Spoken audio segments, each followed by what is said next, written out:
Okay. So today, since it's the first class, what I thought is, since I'm sure a lot of you don't know everybody else, right? So maybe we can just go around, briefly introduce yourself. I know a few people are from St. Louis, or maybe one or two, so you can maybe say that. Everybody else is from Chicago suburbs, right? We'll just introduce everybody here, and then I will have about a 20-25 minute background on Narayaneeyam, right? I just have a couple of slides. I want to give some context of what it is, and then we'll directly jump into it. But before we do the introduction, we'll start with the Dhyana Stokam. So Dhyana Stokam, I normally recite. So all of you can be on mute, and then you can recite on mute. Okay. Om Shuklam Bharadaram Vishnum Shashivarnam Chaturbhujam Prasannavadanam Dhyahet Sarva Vignopashantahe. Om Sahana Vavatu Sahanau Bhunaktu Sahaviryam Karavavahai तेजस्विनावधीतमस्तु मा विद्विषावहै. ओम शांति शांति शांतिः. अगजानन पद्मार्कं गजाननमहर्निशम् अनेकदन्तं भक्तानाम् एकदन्तमुपास्महे. श्री महागणपतये नमः. गुरवे सर्वलोकानां भिषजे भवरोगिणां निधये सर्वविद्यानां श्री दक्षिणामूर्तये नमः. अस्मद्गुरुचरणारविन्दाभ्यां नमः. वसुदेवसुतं देवं कंसचाणूरमर्दनं देवकी परमानन्दं कृष्णं वन्दे जगद्गुरुं. ज्ञानानन्दमयं देवं निर्मलस्फटिकाकृतिम् आधारं सर्वविद्यानां श्री हयग्रीवमुपास्महे. श्री हयग्रीवमूर्तये नमः. सरस्वती नमस्तुभ्यं वरदे कामरूपिणि विद्यारंभं करिष्यामि सिद्धिर्भवतु मे सदा. श्री महासरस्वत्यै नमः. उमाकोमलहस्ताब्ज संभावितललाटकं हिरण्यकुण्डलं वन्दे कुमारं पुष्करस्रजं. வெற்றிவேல் முருகனுக்கு ஹரஹரோஹரா. லோகவீரியம் மகாபூஜ்யம் சர்வரக்ஷாகரம் விபும் பார்வதி ஹிருதயானந்தம் சாஸ்தாரம் பிரணமாம்யகம். சுவாமியே சரணமையப்பா. வாகர்த்தாவிவ சம்பிருக்தௌ வாகர்த்த பிரதிபத்தயே ஜகதः பிதரௌ வந்தே பார்வதி பரமேஸ்வரௌ. ஸ்ரீ பார்வதி பரமேஸ்வராभ्यां நமः. कोमलं कूजयन् वेणुं श्यामलोऽयं कुमारकः वेदवेद्यं परब्रह्मा तस्मै श्रीगुरवे नमः. अस्मद्गुरुचरणारविन्दाभ्यां नमः. श्रीकृष्ण गोविन्द हरे मुरारे श्रीनाथ नारायण वासुदेव. श्रीकृष्ण गोविन्द हरे मुरारे श्रीनाथ नारायण वासुदेव. श्री कृष्ण गोविंद हरे मुरारे श्रीनाथ नारायण वासुदेव. पीतांबरं करविराजित चक्रशंख कौमोदकी सरसिजं करुणासमुद्रं राधा सहायम् अतिसुन्दर मन्दहासं वातालयेशम् अनिशं हृदि भावयामि. कृष्णो रक्षतु मां चराचर गुरुः कृष्णं नमस्ये सदा. कृष्णेनैव सुरक्षितोऽहमसकृत् कृष्णाय दत्तं मनः. कृष्णादेव समुद्भवो मम विभो कृष्णस्य दासोऽस्म्यहं. कृष्णे भक्तिरचञ्चलास्तु भगवन्. हे कृष्ण तुभ्यं नमः. श्री गुरुवायूरप्पा शरणं. नम्राणां सन्निधत्ते सततमपि पुरस्तैरणभ्यर्थितानपि अर्थान् कामानजस्रं वितरति परमानन्दसान्द्रां गतिं च. इत्थं निःशेषलभ्यो निरवधिकफलः पारिजातो हरे त्वं. क्षुद्रं तं शक्रवाटी ध्रुममभिलषति व्यर्थमर्तिव्रजोऽयं. श्री गुरुवायूरप्पा शरणं. श्री भट्टपादम् अनिशं हृदि भावयामि. वंशी विभूषितकरात् नवनीरदाभात् पीतांबरात् अरुणबिम्बफलादरोष्टात् Purnendu Sundaramukat Aravindanetraat Krishnat Param Kimapi Tattvamaham Najane Kairendum Kupinyan Bindu Mirakunnu Nirajalochana Ninodai Etino Manyane Kumbidenda Toru Ritiil Nihenne Palikennai Krishna Hare Jaya, Krishna Hare Jaya, Krishna Hare Jaya, Krishna Hare.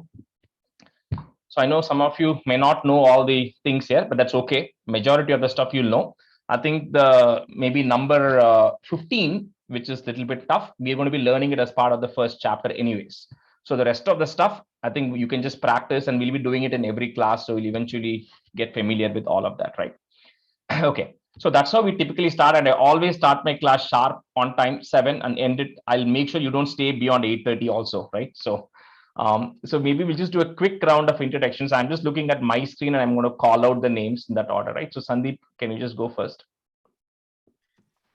Yeah, my name is Sandeep, and thank you, Rajesh, for accepting me as a student. And well, I'm excited to learn Narayaneeyam.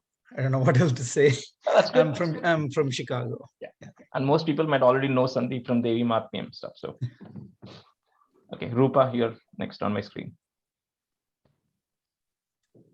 I am Rupa. I'm from Chicago, Naperville, Chicago. I'm very excited to learn Narayaneeyam. Thank you so much, Rajesh, for making this happen. Anu. Hi, I'm Anu from Chicago, Hoffman Estates. I'm really blessed to have this opportunity to learn. And some of you may know, Sandeep, I don't know if you know Sriram, Anu's husband, he chants Rudram and other things. So yeah. Anu brings her daughters also, right? For Devi Mahatmyam. For Devi Mahatmyam. So I saw like Sunday morning she used to come with her daughters. Yeah. Meera. Hi, my name is Meera. I reside in Buffalo Grove. So something on the context of this chanting, I have been learning Lalita Sahasranamam was my first chanting experience. I learned like 3 years ago, and I have been adding on. Next was Vishnu, and then I learned Guru Gita. So this is my 4th opportunity to learn chanting. So I have memorized Lalita. Hopefully I will memorize Narayanam, but I think that's a big task. Yeah, happy to be in this class. Absolutely. And feel blessed. Yeah. Thanks. Prabha. Hi, I'm Prabha from St. Louis. I just came to know about this class a couple of days back, and it was very kind of Rajesh to accept me into this batch, though he had closed all the registrations. He was very kind enough to accept me. Thank you, Rajesh. This is my first experience ever in a chanting class. I hope to not be a very bad student. No, we'll be fine. Thank you. Radha. Mute, Radha. You're on mute. Namaskaram, everyone. I am Radha Babu. I am from Naperville, Illinois, and very, very blessed to have this opportunity to learn Narayaneeyam, which is a very, very sacred, slokams on Lord Narayana. And like you said, Rajesh, it is actually Guru Vairappan who has brought you and all of us to learn Narayaneeyam. And it is Narayaneeyam Day next coming a week. And so very, very, very blessed to learn Narayaneeyam. And that's all. Krishnaya Namaha. Thanks, Radha. Vaidehi. Hi, this is Vaidehi from Palatine, Illinois. I know some of the people here, but I was supposed to join last class with Subhadra. She called me, and then Krishna said, no, you're not ready yet. At the time I believed. I said, like 1.5 hours? No, it's okay, you go ahead. And then every time when I talk to her, she will come and rave, he said this, he said that meaning was so beautiful.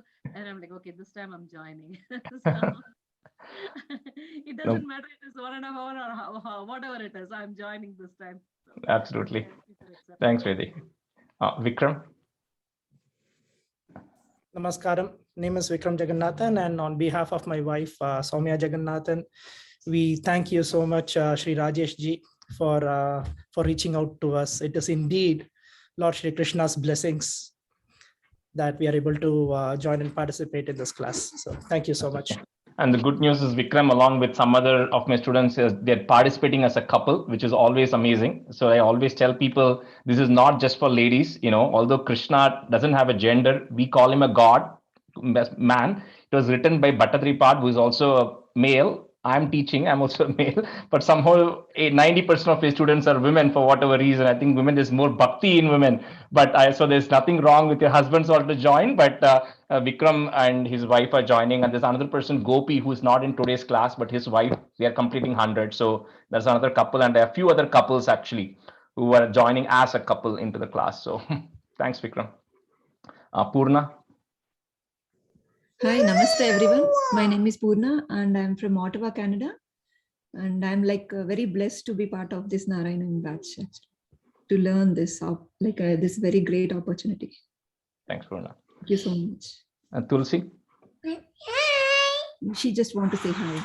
Oh, hi. What's your name? Yeah, say hi. What's your name? Meena. Meena. Okay. Nice. Good to meet you, Meena. Thank you. I'll go mute. Sure. Tulsi, go ahead. Yeah, hi. I'm Tulsi. I'm from North Suburbs, Warden Hills, and blessed to be part of this great journey. Thanks, Tulsi. Vijaya? Mute, Vijaya. You're on mute. Sorry, thank you. I'm Vijaya Viragwan. I have to first thank Rajesh Swamin for accepting me. I called just like the other person called late, just one person before her. And I also wanted to thank Vaidigi, Subhatra, Priya. There were so many people who influenced me into joining this class. Even now, I'm scared because my Sanskrit reading is, this is my 101 lesson. So you guys have to basically put up with me on the pronunciation and other things. Hopefully I'll get better over the time. Deepa? Namaskaram. As a very big blessing for me, and I definitely have to thank Vaidehi and Subhadra for getting me influenced. Romanala asked us here, no, but I've just been putting it away, and this is Guruvayurappan's opportunity. He said, better join now. I hope I don't let you and him down. So very blessed to be a part of this journey. You won't let any of us down. Don't even worry about that. Is there anybody I missed? Because I think some person went off video, it just rearranges my grid. So did I miss anybody? Or did anybody miss introducing themselves? Probably not. Okay. Awesome.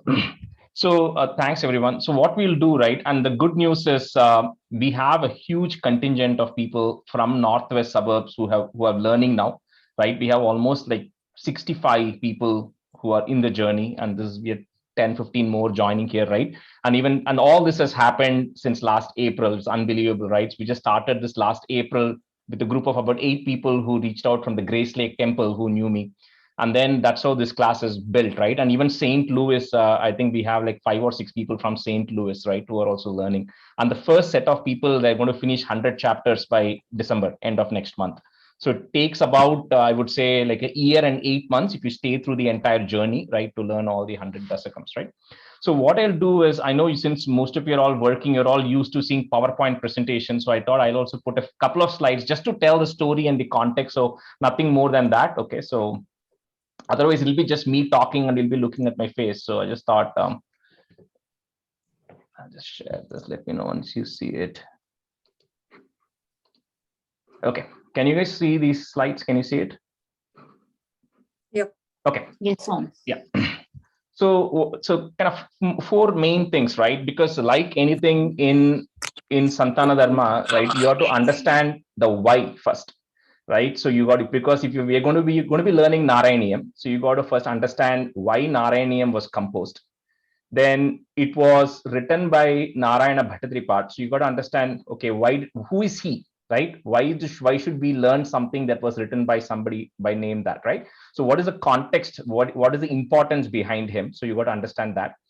The third one is where this was composed. So this was composed right in Guruvayur. I don't know how many of you have been to Guruvayur, but it was composed right in Guruvayur, right in front of Guruvayurappan shrine.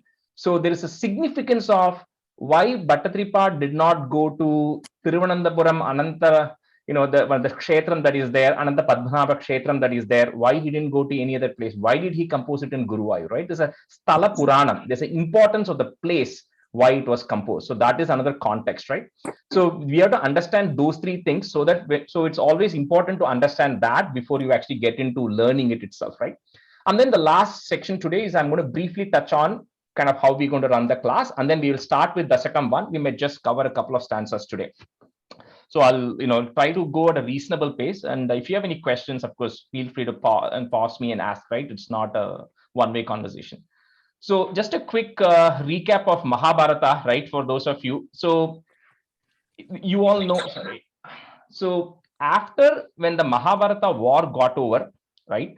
And, Arjuna and all the Pandavas were fighting. And you all know about the story where Ashwatthama then went in and sent that Brahmastra, which Arjuna then countered, first one.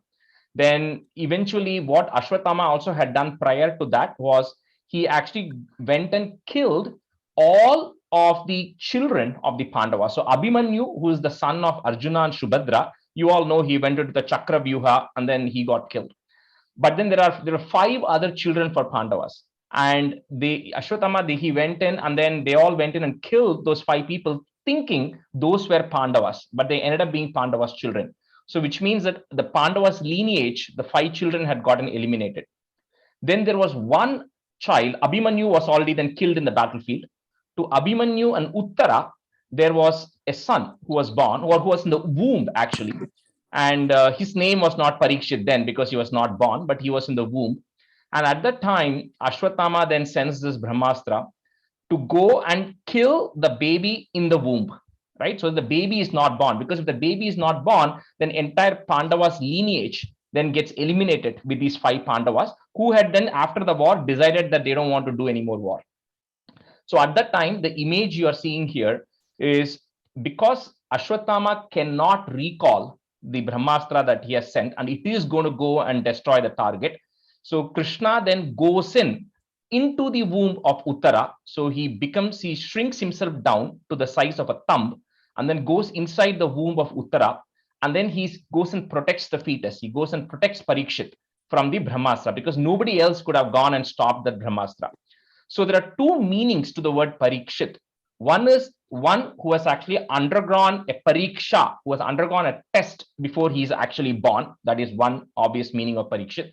The second meaning of Parikshit also is Ikshita, means to see. So when this baby was in the womb, Krishna or Narayana, however you want to call, along with the Sudarshana Chakra, was going around the baby. So this baby was looking around itself, wondering who is this coming and rotating around me, revolving around me. So because the baby looked around itself, it's called Parikshit. So those are 2 reasons for why the name is Parikshit. But anyway, so this baby Parikshit is born, and Parikshit then continues to rule because all the Pandavas then ended up leaving for the forest and all that. That's a Mahabharata story.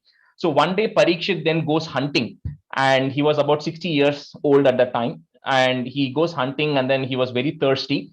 And then he goes looking for something to eat or drink. He doesn't find anything. He walks into this hermitage where he sees this sage, right? As you see there, the sage is in meditation. And Parikshit goes and is very tired. So he goes and asks him for water. And the sage doesn't respond because he's in meditation. So Parikshit then asks multiple times. And because he gets very angry, he finds a dead snake, which is actually lying there. So he then picks up this dead snake and then he puts it around the shoulder of the sage. And because he's angry with him, and he goes away.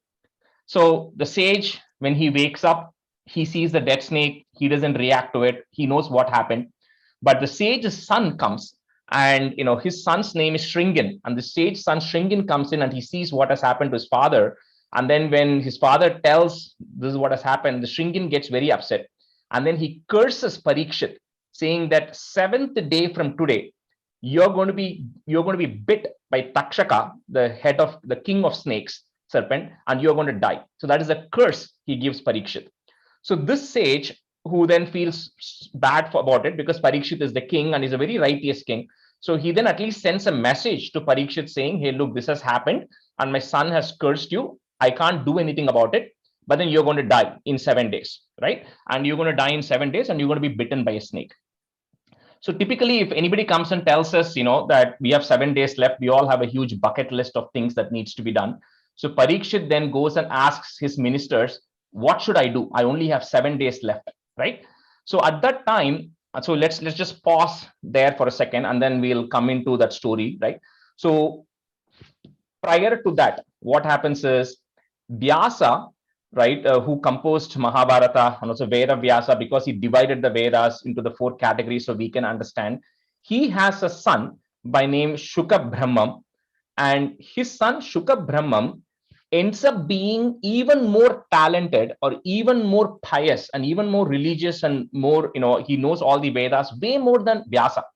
So one test that happened was when Vyasa and Shuka Brahmam were going and they saw some women bathing in the river. When Shuka Brahmam went, those women did not do anything. But when Vyasa went, those women actually covered themselves with their clothes. So when Vyasa went and asked them what happened, right, they say they didn't feel any threatened. When they looked at Shuka Brahmam, they didn't feel any of those things. But then with Vyasa, they weren't sure. So that then gives Vyasa a hint that something is wrong. His son is way more advanced. So he goes and then he gets instructions from Narada Muni, who then tells him that you need to compose or you need to compile SRIMAD Bhagavatam. So Vyasa then gets instructions from Narada Muni and then he compiles SRIMAD Bhagavatam. And then later on, Vyasa then imparts that knowledge to his son Shuka Brahmam, right? So that knowledge just was with Vyasa and that knowledge just goes to Shuka Brahmam, and those are the only 2 people who know SRIMAD Bhagavatam right now. So the context here is important because this Shuka Brahmam, when Parikshit was wondering what he has to do for the next 7 days, the advice was, they said, you got to go understand everything about Narayana, right? And then you go learn SRIMAD Bhagavatam, you hear it from Shuka Brahmam. So this is the 7-day event that happens where Parikshit listens to the entire SRIMAD Bhagavatam from Shuka Brahmam. Shuka Brahmam chants the entire SRIMAD Bhagavatam, and lot more people also come. They join Parikshit, right? So a lot more kings come, a lot more sages, and a lot of these people come, and it happens on, in the one of the banks of the river. I forgot which one. And Parikshit then gets the entire SRIMAD Bhagavatam. He hears it, and then he's happy now, right? At the end of the 7th day, he's happy to die, and then he then does get bit by Takshaka, and Parikshit then passes away. Now, the great thing about SRIMAD Bhagavatam is it's one of the 18 Puranas, right? You all know about the 18 Puranas, which is there. It's one of the 18 Puranas. It's got 12 skanda, which is like skandas or books or however you want to call it. It's got 332 chapters and it's got 18,000 shlokas. And it is extremely difficult, right? Or relatively, I would say, right? I wouldn't say extremely. It's all relative to everything. So it is pretty difficult to chant. And so that was then composed. That's how SRIMAD Bhagavatam actually got composed. And then somebody eventually ended up writing it, but Shuka Brahmam actually said that to Parikshit, right? So let's pause on this. We'll come back to this, right? So this is all happening around 3000 BC, and because this SRIMAD Bhagavatam was extremely hard, and all of this happened at the end of Dwapara Yuga, at the beginning of Kali Yuga. And everybody in Kali Yuga are not as stringent as people in Treta Yuga and Dwapara Yuga and Satya Yuga, where people meditate for hundreds of years, thousands of years. Everybody is looking for a relative shortcut. So for that, you fast forward, and then in year 1560, right, a person is born. His name is Narayana Bhattathri.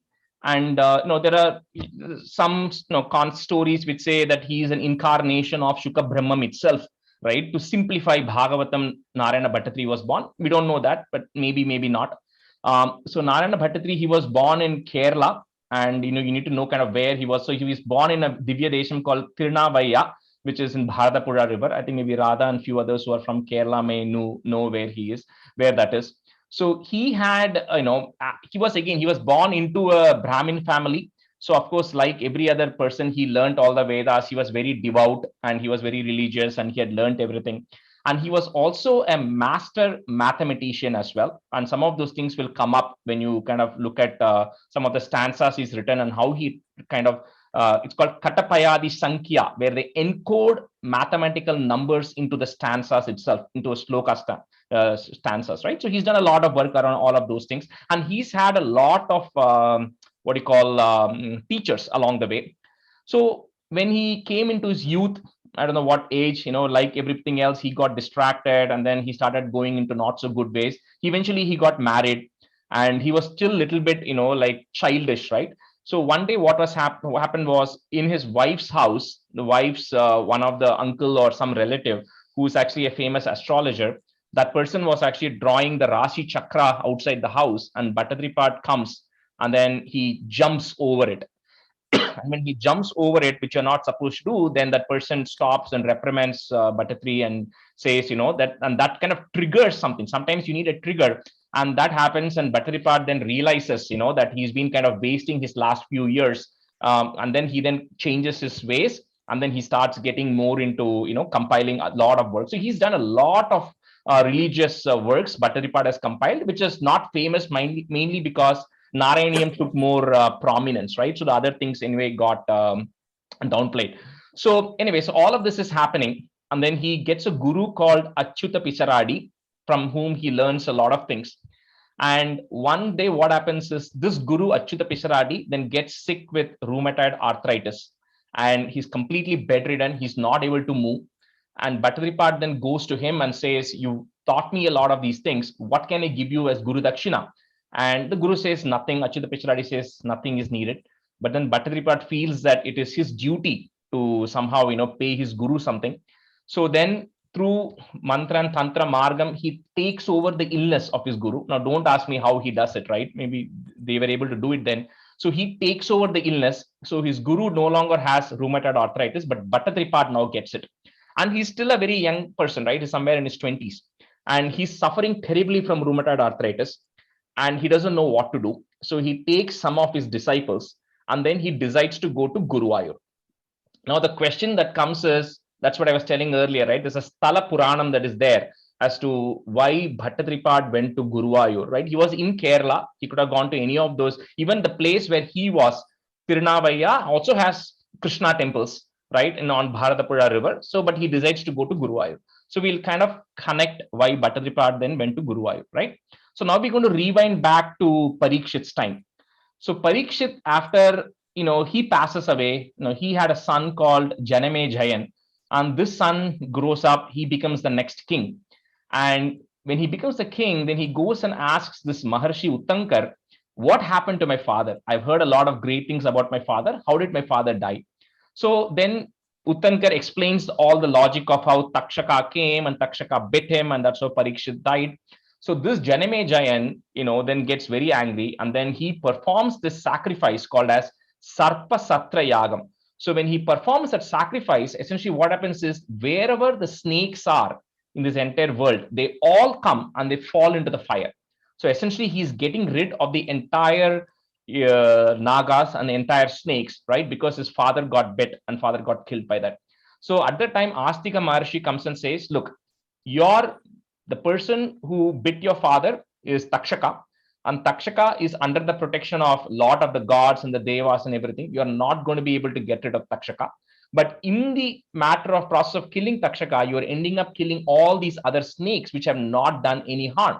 So he then somehow convinces him to stop this sacrifice. So Janamejayan then stops the sacrifice. But what happens is, because of all the things that he has done of killing all these snakes, he then gets a terrible skin infection. And with that, his skin starts peeling.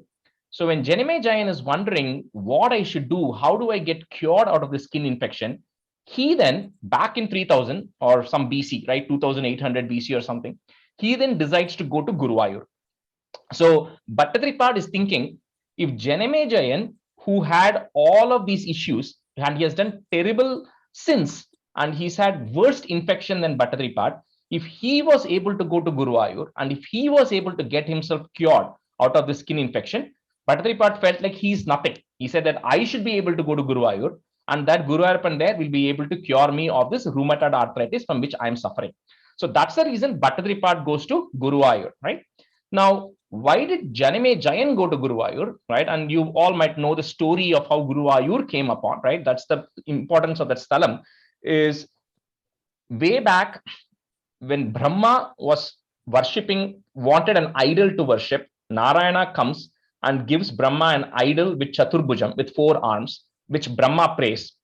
And then you fast forward, and then there's a couple called as Prisni and Sutapas and his wife Prisni. And Sutapas and Prisni are praying to Lord Narayana, and Narayana comes in front of them, and then Sutapa and Prisni say, I want a son like you. So for that, Narayana says, I can't give you a son like me, but I myself will be born to you as son. So in Satya Yuga, he's born as Prisni Garbha. Then in the Treta Yuga, to Aditi and Kashyapa, he's born as Vamana. Then in Dwapara Yuga, to Devaki and to Vasudeva, he's born as Krishna. So those are the 3 avatarams which are taking place for the same set of parents, and this comes later. Yeah, I think in 80 something chapter, or actually in 38th chapter, I think when Krishna is born, right, he actually tells this to Devaki and Vasudeva. He himself says that this is not the first time you're seeing me, this is the 3rd time you're seeing me, and then he narrates this history, right? So the connection to the idol is the idol which was given to Brahma was worshipped by Prisni and Sutapas, which was then worshipped by Aditi and Kashyapa, which was then worshipped by Devaki and Vasudeva in the cell when Krishna was born.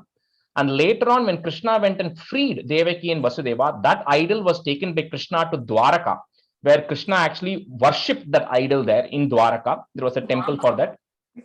Later on, when Dwaraka was about to be destroyed with the water, so Krishna then told one of his friend Akrura to say, next week Dwaraka is going to get eliminated completely. This idol needs to be taken by you and go given to Guru, and he will take care of it.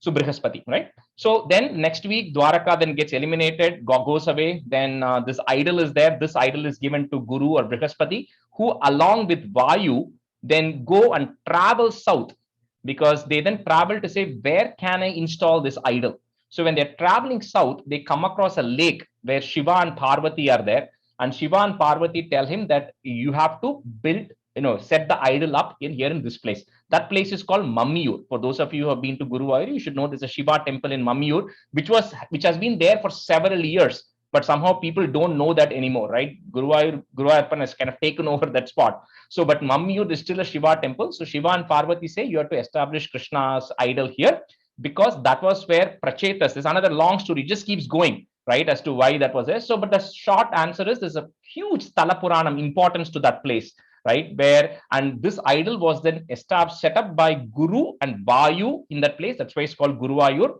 And Vishwakarma came, constructed the temple, and Lord Shiva was the first person who then offered worship to that idol. So the idol which is there in Guruvayur is supposed to be like, I don't know how many years old, right? It's like it's several years old, of course, thousands and thousands of years old, and that's why that sthalam has got such a strong significance. So that's the reason Janame Jayan goes there. That's the reason Bhattadhripad also goes there. Now Bhattadhripad goes there, and then he's struggling, right? He's struggling with his rheumatoid arthritis. And then one day there's another scholar comes called Ramanuja Iltachan, who then Bhattadhripad's disciples go and tell him, hey, look, my guru here is suffering from rheumatoid arthritis. What can he do? So he then tells him in Malayalam, Meena Tottu Kootuga, means eat with the fish or start with the fish. Now, Bhattadhripad, being a staunch Brahmin, realizes that the literal meaning is not to eat fish here, but it is to start with the fish and then go from there, right? So that's when he starts, taking SRIMAD BHAGAVATHAM on his side, and then he essentially takes the 18,000 stanzas of SRIMAD BHAGAVATHAM and compiles it down to 1036 stanzas, right? So that we all, if we cannot recite SRIMAD BHAGAVATHAM, we at least can start by learning Narayaneeyam. And so Bhattadhripad does this for 100 days, 1 Dasakam a day, and eventually he completes it in 1587 is the year in which Bhattadhripad actually completes writing Narayaneeyam. Now, some interesting facts about Narayaneeyam, right? So like I said, Bhagavatam, right, has got multiple chapters and multiple skandams and everything. So out of the 12 skandams, the first 9 skandams of Bhagavatam is compiled in the first 36 chapters of Narayaneeyam. So 1 to 36 covers all the avatarams of Krishna. It talks about how it also starts first with, how the creation of the world, all of that stuff, how Brahma comes about and everything. He talks about all the avatarams, and we'll be covering some of those. We'll be covering pretty much all the avatarams up to 36 as well. Parashurama Avataram is 36. And then 10th skandam of Bhagavatam, which is one skandam, is all about Lord Krishna.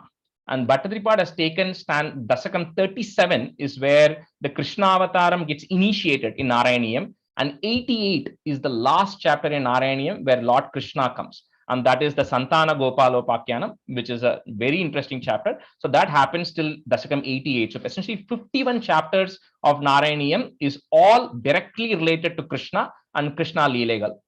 Then the 11th skandam of Bhagavatam is composed into the remaining 8 or 9 chapters, Dasakams of Narayaneeyam. And the last couple of Dasakams, Bhattadri talks about other things.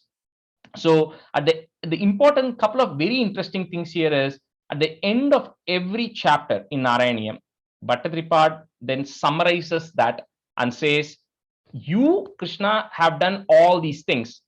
All I'm requesting you is to eliminate my disease and suffering. And I'm sure you can do that. That's how every chapter ends, right, in Narayaneeyam, except the 100th chapter. 100th chapter, he says, Ayur Arogya Saukyam for the entire world. But every other chapter, he directly goes and tells, please eliminate my diseases and my sufferings, right? And the most important thing about Narayaneeyam here, a couple of very interesting thing is, it is addressed in first person. And what I mean by that is, Bhattadri is not saying Krishna did this, or Krishna went and then he went and stole butter. He doesn't say that. Every time he refers Krishna, he addresses it in first person. So he's literally sitting and he's seeing Krishna in front of him in Guruvayur, and he's saying, you, Krishna, you did this. You went in, you stole butter.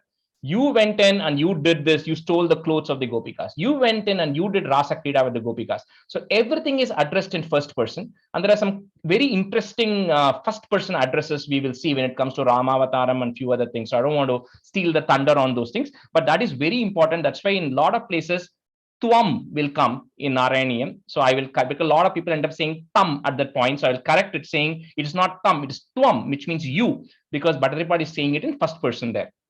And this Narayaneeyam is all about Bhakti Yoga. I know a lot of you, learn Devi Matmyam, a lot of you chant Rudram, a lot of you chant Lalita Sahasranama, everything else.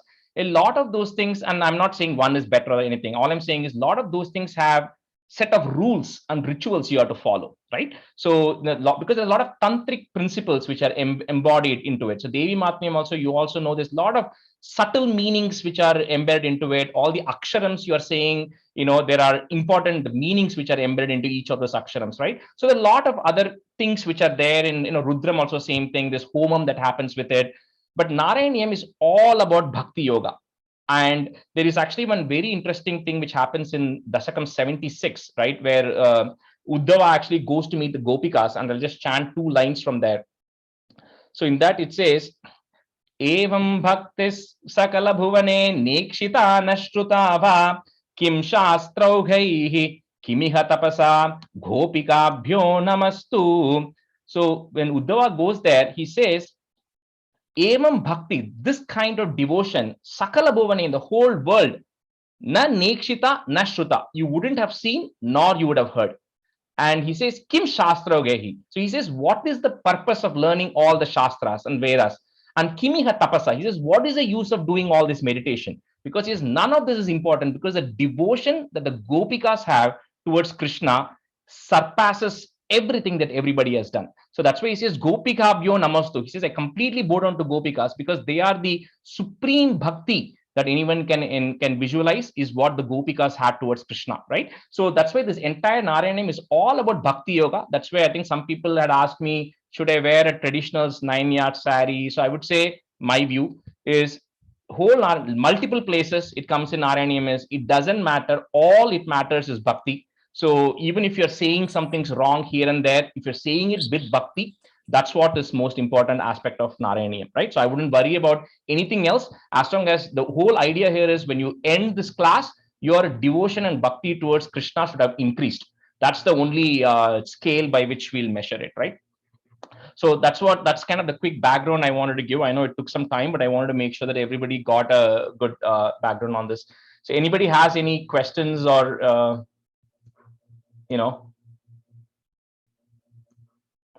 or you're still all digesting what I said?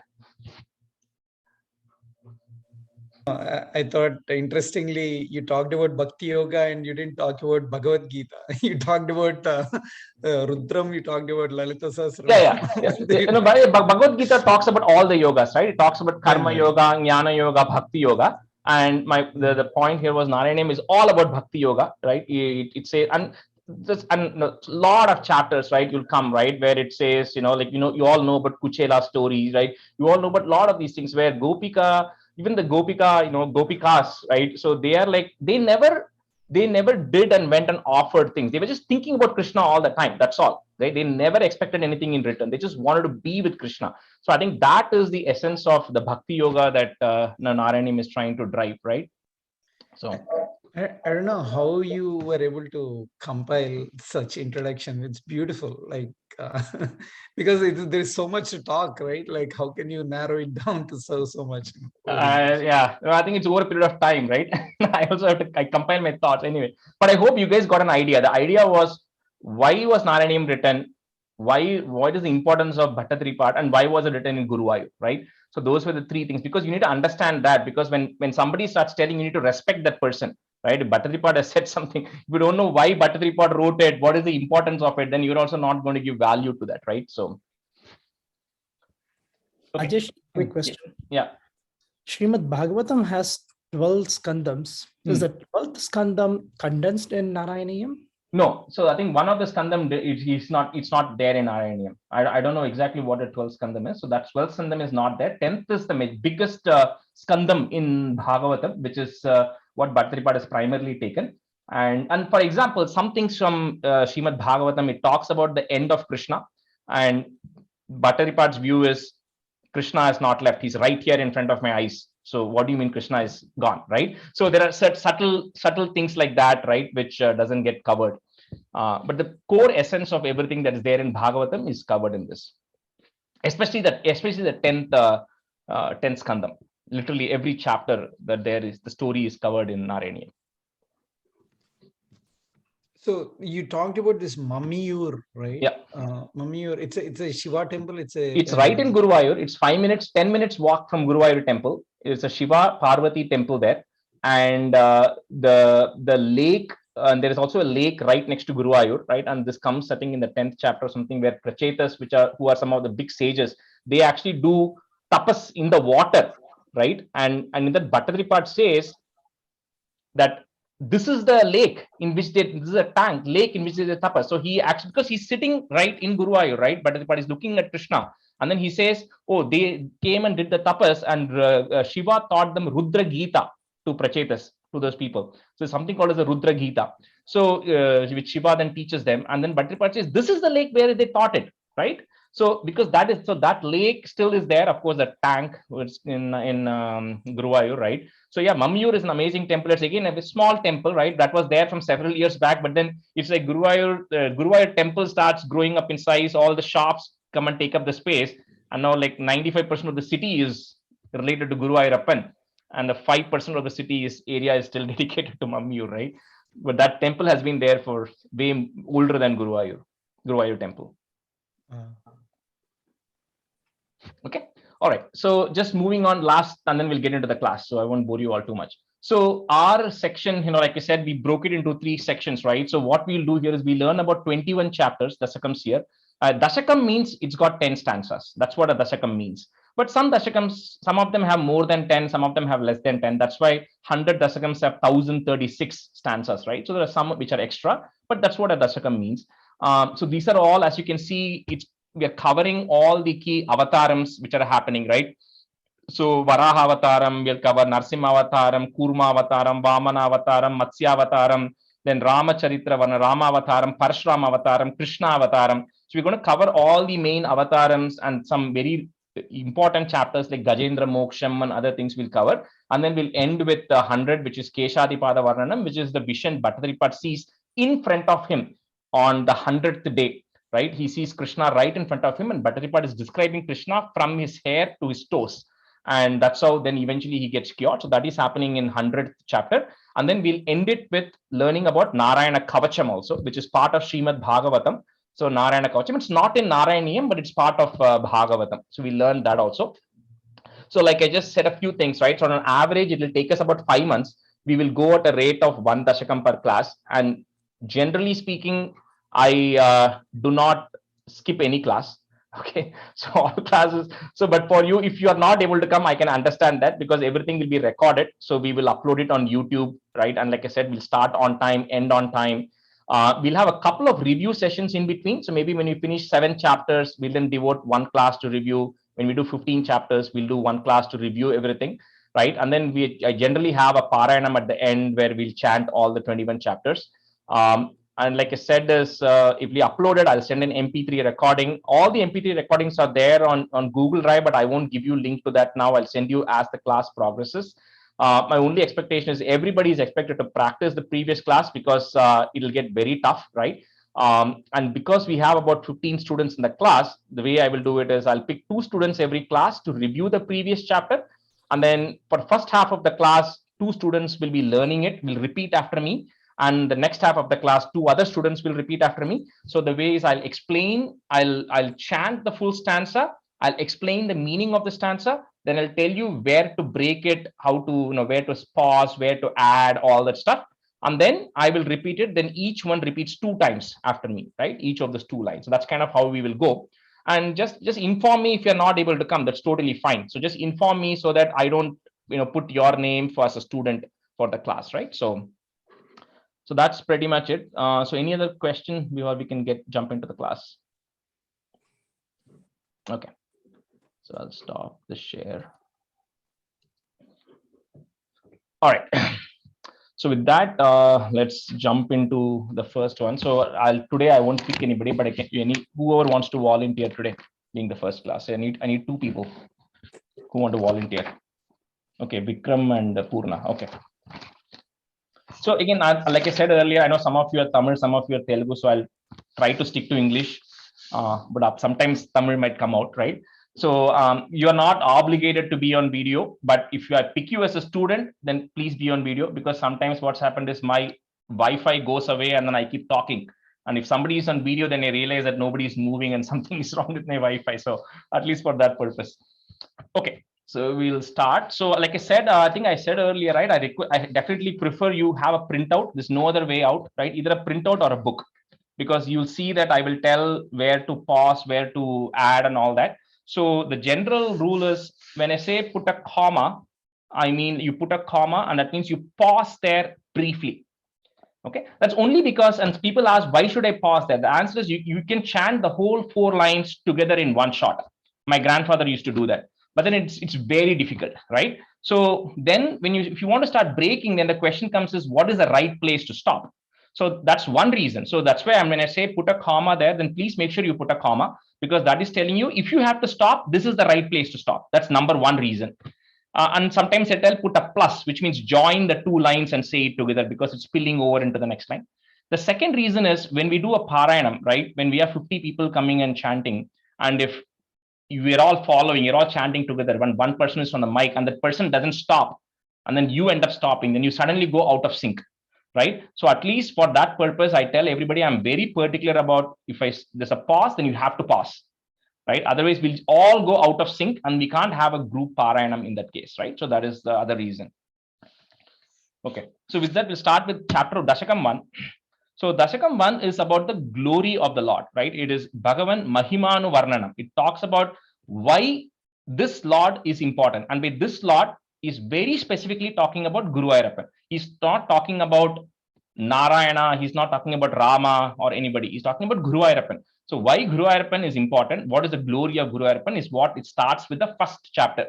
So because since that's the beginning of Narayaneeyam, right? And this particular stanza, the first stanza, we always chant at the end of every class.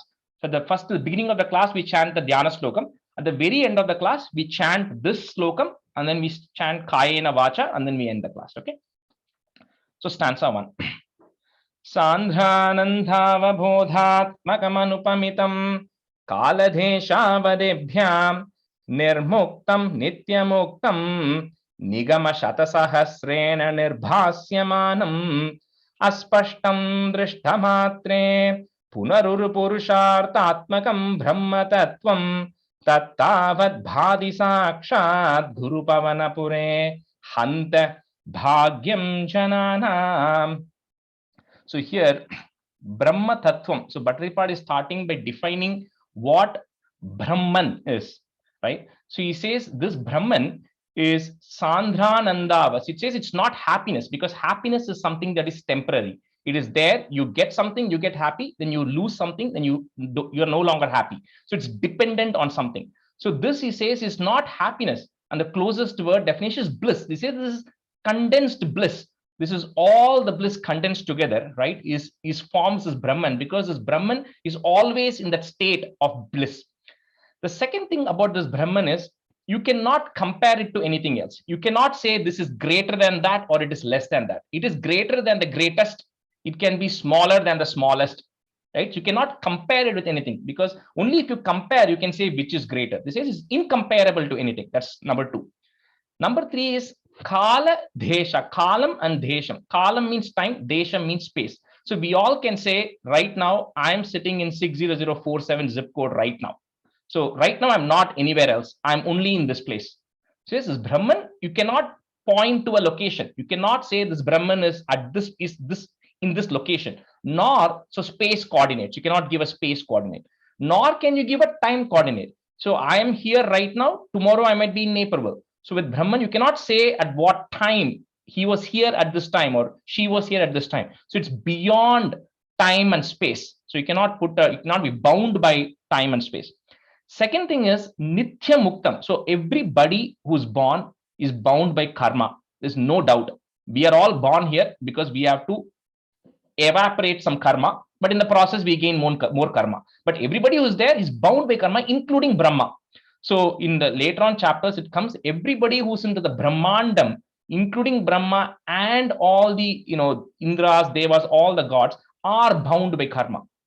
The Vaikuntham is what is outside this Brahmandam, and only the Brahman which resides in Vaikuntham is beyond karma, is not bound by karma. So it says it's Nitya Muktam, it's not free, it's not bound by anything, right? That we are all bound by.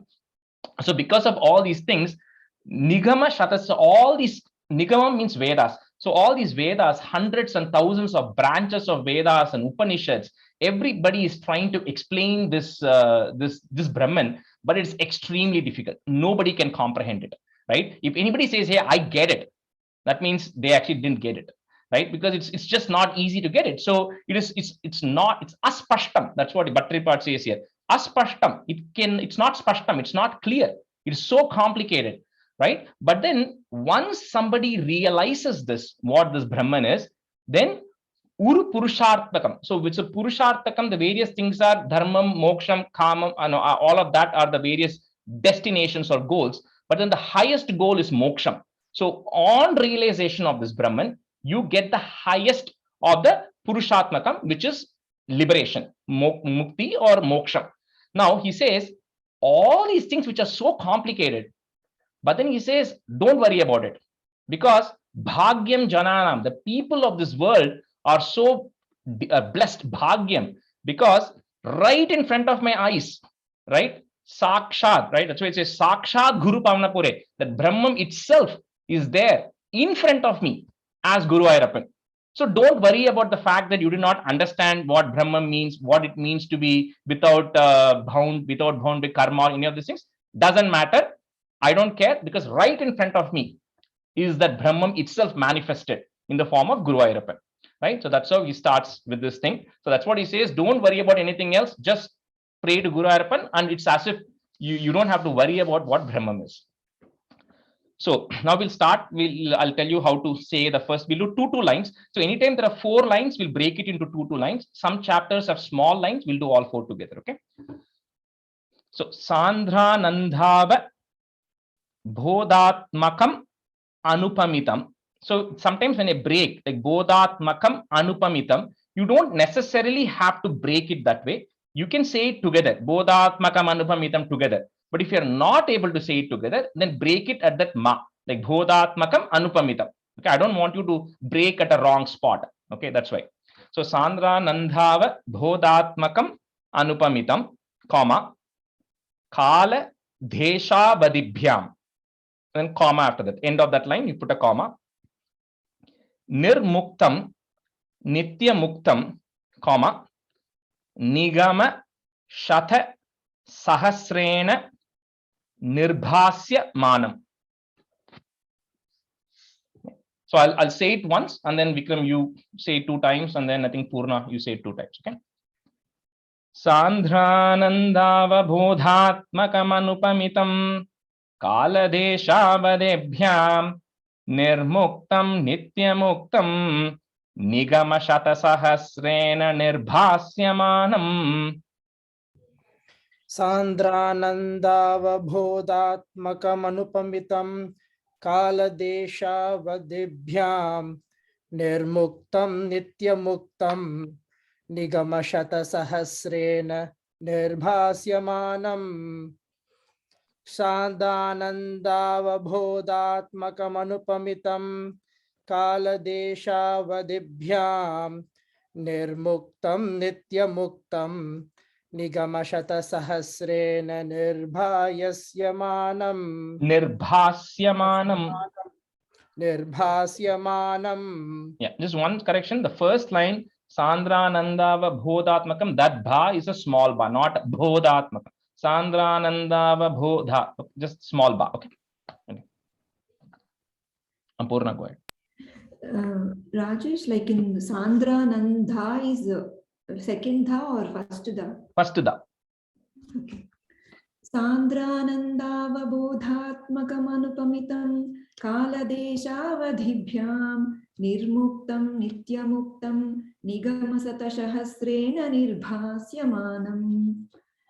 Sandranandavabodhatmakamanupamitam kaladeshavadhibhyam nirmuktam nityamuktam nigamashatasahasrena nirbhasyamanam. And don't worry if your tune is not exactly matching how I'm saying. You'll eventually get it, right? So I won't correct too much of that in the class. You can practice that, okay? Aspashtam drishtamatre, comma, punaruru purushart atmakam. So that's some words like this you can't quite break in between. Okay, so it's punaruru purushart atmakam. Purushart atmakam Brahma Tattvam, comma, Tattavad Bhati Sakshat Guru Pavana Pure, comma, Hanta, comma again, Bhagyam Jananam. So Hanta is like, it's a wonder, it's like an exclamation mark, right? So that's why it's a Guru Pavana Pure, comma, Hanta, comma, Bhagyam Jananam. Aspashtam drishtamatre punaruru purushartatmakam brahma tattvam tattavad bhati sakshat guru pavana pure hanta bhagyam jananam. Aspashtam drishtamatre punaruru purushartatmakam brahma tattvam tattavadbhati sakshat guru pavanapure hanta bhagyam jananam. Aspashtam drishtamatre punaruru purushartatmakam brahma tattvam tattavadbhati sakshat guru pavanapure hanta bhagyam jananam. Aspashtam drishtamatre punaruru purusharthatmakam brahma tattvam tattavad bhati sakshat guru pavanapure hanta bhagyam jananam. The hanta after puna, after the hanta, there's a comma again. So hanta bhagyam jananam. Aspashtam drishtamatre punaruru purusharthatmakam brahma tattvam tattavad bhati sakshat guru pavanapure hanta bhagyam jananam. Stanza 2. Evam durlabhya vastunyapi sulabhataya hastalabdhe yatanyate Tanva vacha dhiya va bhajati bata janah kshudrataiva sputeyam ete tavat vayam tu stiratara manasa vishwapidha pahatye nisheshatmanamenam guru pavana puradishameva ashrayamaha.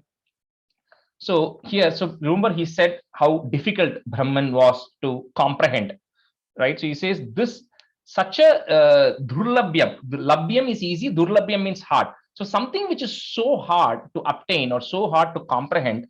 So it is sulabhate, it's so easily, hastalabde, it is available in your hand so easily in the form of Guru Ayappan. So when it is so easily available to all the people, all the mortals here, even then, right, even though it is available, what do people do? Tanva vacha dhiya. So means with their body, speech, and mind. So when we say kayena vacha, we say we surrender through whatever I'm thinking, whatever I'm saying, whatever I'm doing, right? Similarly, with our body, with our speech, and our mind, we are all running around other things. Anyat, we are going after other things. Other things means other material things. So instead of using our body, mind, and speech towards focusing on something which is so easily available, we are all running after other material things. So it is just so pitiable that people are not able to comprehend that. That's what he first says in the first half of it. Then he says, however, he says, Tavad Vayam to all of us. So when he says all of us, he means people who are reading it, right? Because those are the only people who know what he's telling. He says all of us, we have one advantage, and what we should do is Thirathara Manasa, with Thiram, with our mind being firm, right? If you're completely dedicating yourself to this Guru Ayappan with your firm mind, then Vishwa Pida Pahate. Pida means diseases, Vishwa means world. Means all the diseases in the world, right, will all get you'll be completely free or get eliminated out of it if you are completely dedicated to this Guru Ayappan with Thiratara Manasa. That's why he says Guru Pavana Puradishameva. So only he says, Bhattathripad, everything he says for him, it's only Guru Ayappan. So he says only on this Guru Ayappan, who is Guru Pavana. Guru is Guru, Pavana means wind, right? Vayu. So Guru Pavana Puradisha means Guru Vayurappan. So with that, you completely dedicate to you. Ashrayamaha means you completely surrender to this Guru Ayappan with a very firm mind and thing. Then you Vishwapida Pahate, all your diseases and everything will get eliminated. So evam durlabhya vastunyapi, comma, sulabhataya hasta labdhe yadanyat, and then a comma after yadanyat, tanva vacha dhiya va bhajati bata janaha, comma, kshudrataiva. So ksha, so the K sound has to come. Kshudrataiva sputeyam. Evam durlabhya vastunyapi sulabhataya hastalabdhe yadanyate tanva vacha dhiya va bhajati bhata janah kshudrataiva sputeyam. Evam durlabhya vastunyapi sulabhataya astalabdhe yadanyat tanva vacha dhiya va bhajati bata janah kshudrataiva sputeyam. Evam durlabhya vastunyapi Evam durlabhya vastunapi sulabhataya astalabdhe yadanyat tanva vacha dhiya va bhajati bata janah shudrataiva sputeyam. Vikram, the first line, vastunyapi. Yeah, vastunyapi. I think second time you said something. First time you said it correct, but okay. Evam durlabhya vastunyapi sulabhataya hastalabde yadanyat tanva vacha dhiya va bhajati bata janah kshudrataiva sputeyam. Purnanda, the pause is after janaha. Okay. Dhiya va bhajati bata janaha kshudrataiva sputeyam. Evam durlabhya vastunyapi sulabhataya hastalabde yadanyat tanva vacha dhiya va bhajati bata janah kshudrataiva sputeyam. Ete tavad vayam tu, short tu, tavadvayam tu, comma, stira tara manasa vishwa pida pahatyai, comma, nishesh atmanamenam. Okay, nishesh, you can say nishesh atmanamenam or say it together. Nishesh atmanamenam guru pavana puradhisham eva. So put a, so in books, I'm looking at Sanskrit, so I generally tend to say from that perspective. It will say Pavana Puradisham Vashrayamaha will be there. So you say Pavana Puradisham eva, and then put a comma there, pause there. Then Ashrayamaha. So start the next word with a A. Ashrayamaha. So like for example, when I'm saying Stira, Tara, Manasa, I mean that means that each of that is a unique word.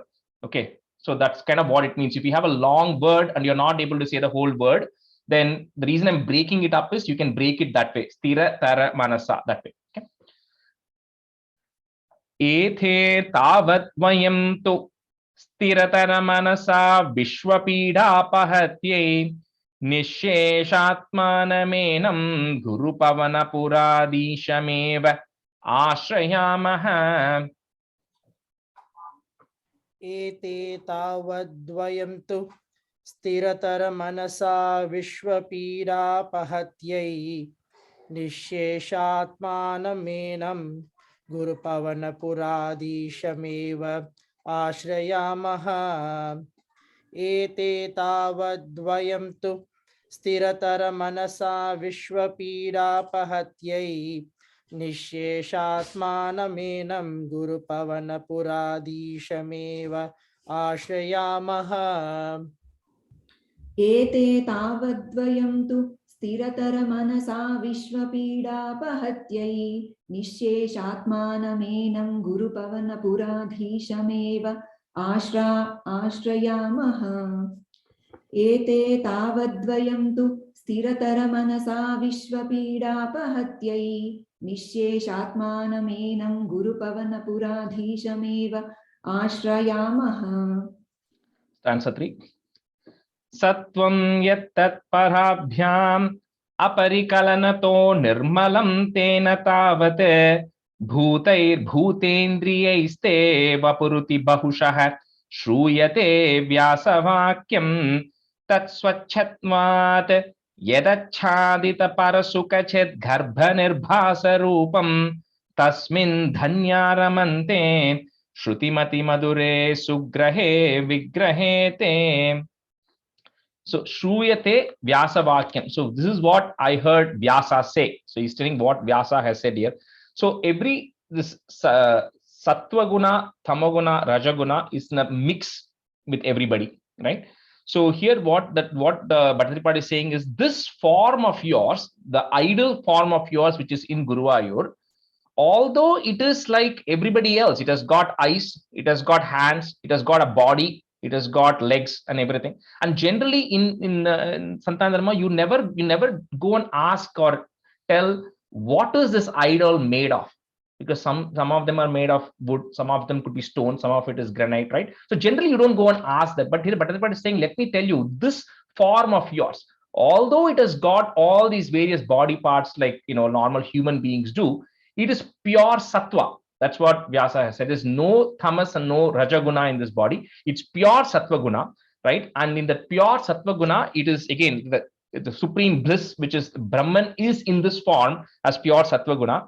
And because there's no tamas and rajaguna obstructing it, this whole is shining because it's pure sattva guna. That's what he's just describing that lot.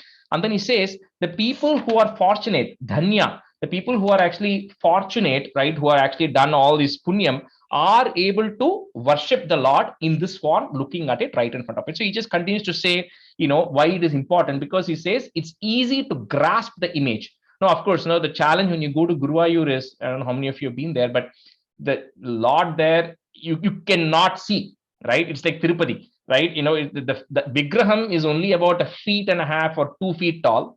You look at it from a 7 feet distance, and you get squeezed through, like going to Tirupati, you go and then you get to stand there for a second, right? And you don't even know what you saw. And what they do is they have all the lamps which are on the sides.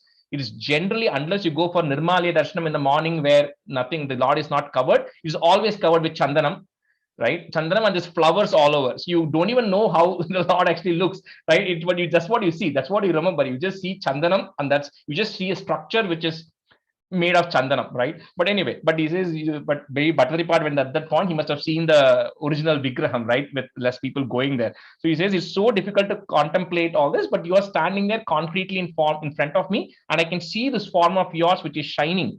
And this is fortunate are the people who are able to come here because of the punyam they have done. They are able to come here and worship you with this way. So Sattvam Yattat Parabhyam. So that ma that is there, you put a im and put a comma, Parabhyam, comma. Then the next word will start with the a. So you're breaking that ma into im and a. So apari kalanato nirmalam tena tavat, and then comma, bhutair bhutendriyaiste. So bhuta indriya. So bhutendriyaiste vapuruti bahushaha, comma, shruyate vyasa vakyam. So it says, although this has got the bhutendriya angle, the subtle organs and the senses and everything, it is still pure sattva, does not have any other gunas in it. Sattvam yattat parabhyam aparikalanato nirmalam tena tavat bhutair bhutendriyaiste vapuruti bahushah shruyate vyasa vakyam. Vapuriti. Sorry, Vapuriti or Vapuruti? Vapuriti, ri. Vapuriti.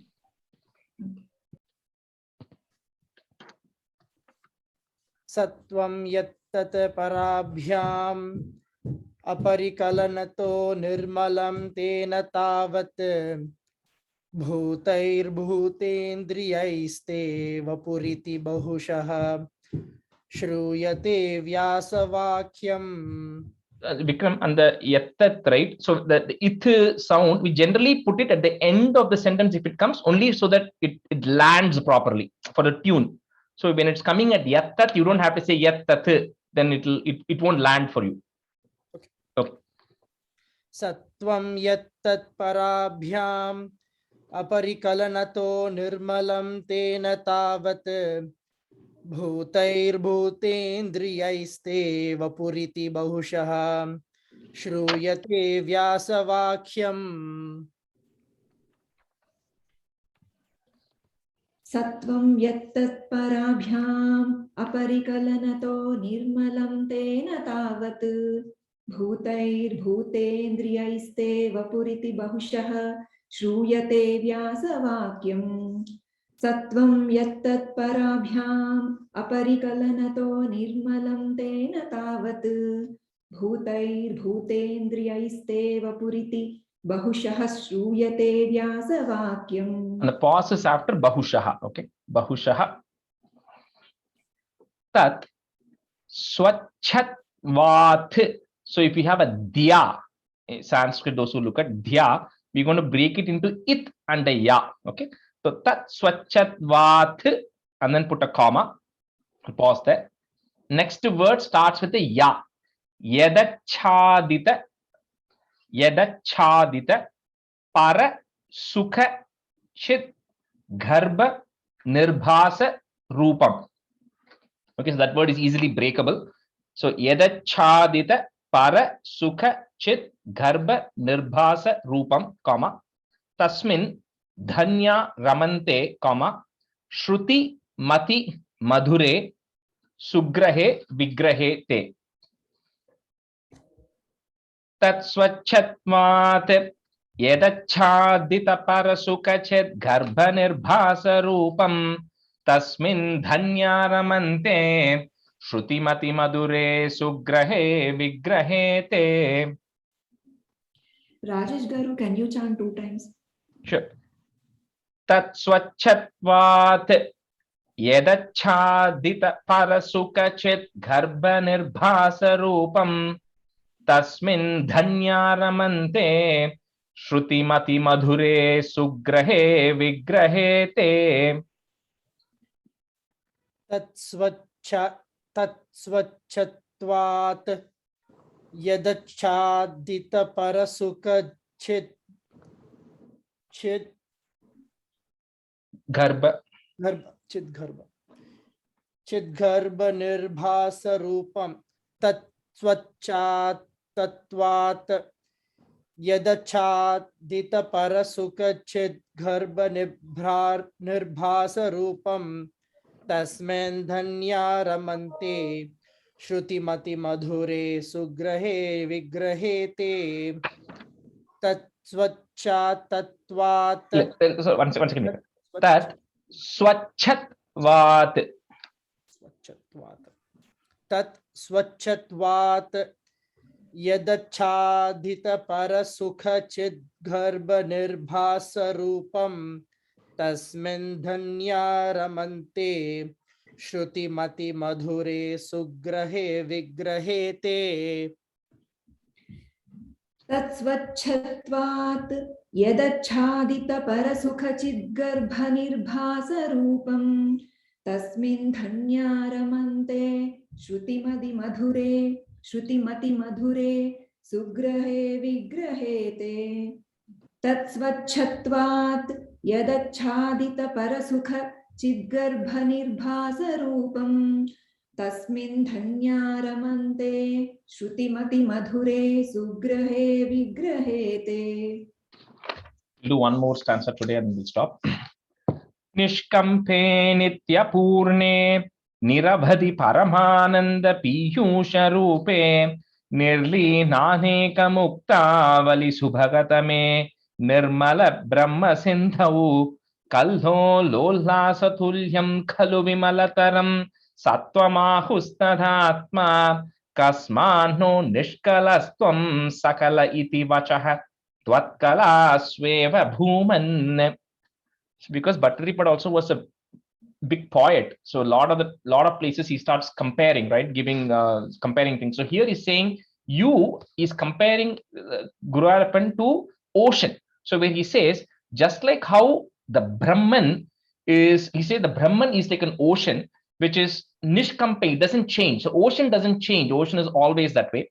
Nitya Purna, you never see an ocean getting emptied, right? So that's why the like in our Purnamidam we say Brahman is like, it's a full, it's like from a fire, you take fire, that fire doesn't go down in size, right? That fire still is the same size. So that's the definition of Brahman, is something which is itself big but also makes others big, right? Just like the fire does, right? So that's why he says it's like the ocean, you don't change, you are always full, right? And then the waves of the ocean, he's saying, is Krishna, and the ocean itself is Brahman. So he says like that, it's inseparable. So when you're looking at the ocean and you say the waves coming, you can't say this is the wave and this is the ocean.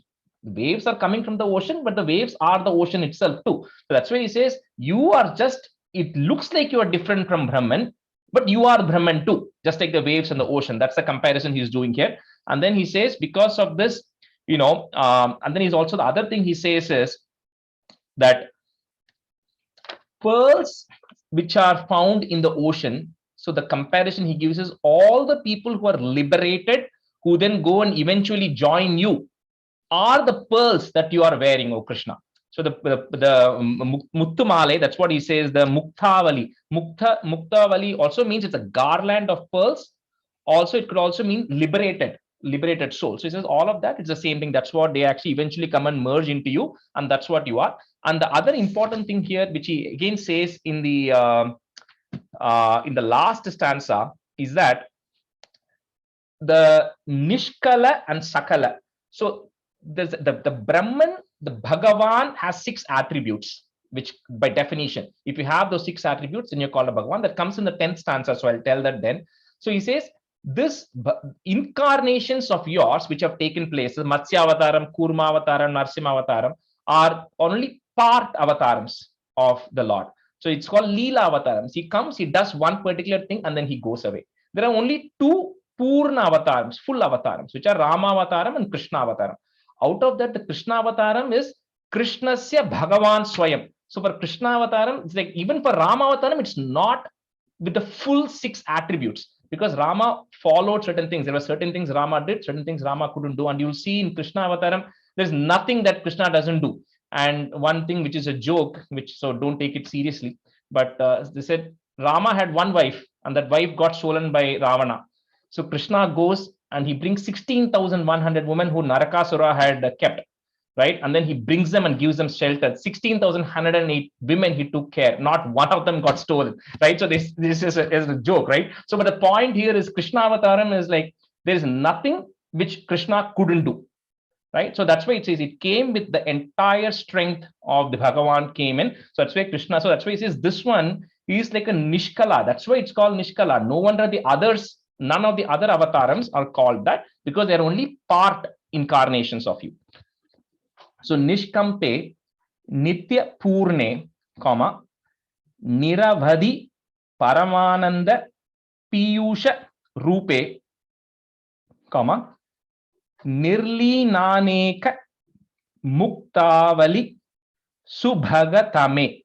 So comma. So you can break it into three parts. Nirlinaneka Muktavali Subhagatame, comma, Nirmala Brahma Sindhau.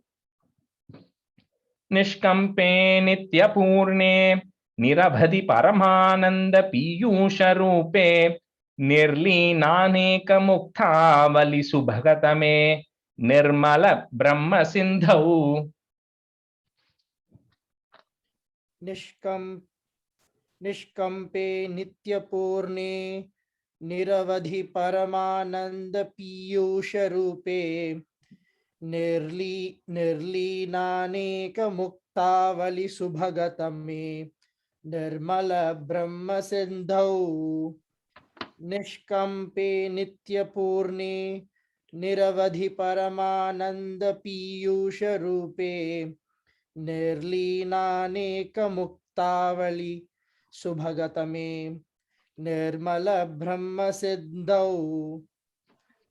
Nishkampe Nityapurne Niravadhi Paramananda Piyusha Rupe Nirlinaneka Muktavali Subhagatame Nirmala Brahma Sindhau. And after Subhagatame, there is a pause. Okay. Nishkampe Nityapurne Niravadhi Paramananda Piyusha Rupe Nirlinaneka Muktavali Subhagatame Nirmala Brahma Sindhau. Kallo Lolasa. So that word you can't quite break it because Ullasam and all comes there. So you say it together. Kallo Lolasa Tulyam Khalu Vimalataram, comma, Sattvam Ahus Tadatma. Sattvam Ahus Tadatma, comma, Kasman no, double na, Kasman no Nishkalas Tvam Sakala Iti. So Vachas, that is there, you remove it and put a Visarga and a comma. Sakala Iti Vachaha. And then put a comma there. Twat Kalasweva Bhuman. Kalho Lolasatulyam Khalu Vimalataram Sattwamahustadaatma Kasmano Nishkalastvam Sakala Iti Vachaha Twatkalasweva Bhuman. Kallolola Satulyam Khalu Vimalataram Sattwamahustadaatma Kasmanno Nishkalastvam Sakalayiti Vachaha Tvatkallasveva Bhuman. Kallolola Satulyam Khalu Vimalataram Sattwamahustadaatma Kasmanno Nishkalastvam Sakalayiti Vachaha Tatvakallasveva Bhuman. Twatkalasveva Bhuman. Vatkalasveva Bhuman. Kallolola Satulyam Khalu Vimalataram Sattwamahustadaatma Kasmanno Nishkalastvam Sakalaiti Vachaha Tvatkalasveva Bhuman. Kallolola Satulyam Khalu Vimalataram सत्त्वमाहुस्तदात्मा कस्मान्नो निष्कलस्त्वं सकल इति वचः त्वत्कलास्वेव भूमन्. Shri Krishnaya Parabrahmane Namaha. So we'll stop the class here. Sandhrananda Babodhatmakamanupamitam Kaladeshavadebhyam Nirmuktam Nityamuktam Nigamashatasahasrena Nirbhasyamanam Aspashtam Drishtamatre Punarurupurushartatmakam Brahmatattvam Tattavad Bhati Sakshat Guru Pavanapure Hanta Bhagyam Jananam कायेन वाचा मनसेन्द्रियैर्वा बुद्ध्यात्मना वा प्रकृते स्वभावात् करोमि यत् सकलं परस्मै नारायणायेति समर्पयामि.